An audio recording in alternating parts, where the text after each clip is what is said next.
روزوں کا مہینہ رمضان کا مہینہ ہے، جس میں قرآن اول نازل ہوا جو لوگوں کا رہنما ہے، اور جس میں ہدایت کی کھلی نشانیاں ہیں، اور جو حق و باطل کو الگ الگ کرنے والا ہے۔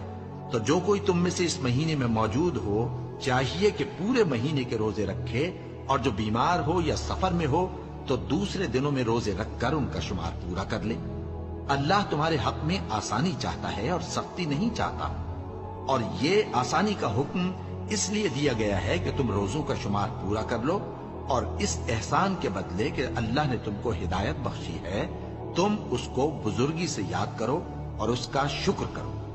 اور اے پیغمبر، جب تم سے میرے بندے میرے بارے میں دریافت کریں تو انہیں معلوم ہو کہ میں تو تمہارے پاس ہی ہوں۔ جب کوئی پکارنے والا مجھے پکارتا ہے تو میں اس کی دعا قبول کرتا ہوں۔ تو ان کو چاہیے کہ میرے حکموں کو مانیں اور مجھ پر ایمان رکھیں تاکہ نیک رستہ پائیں۔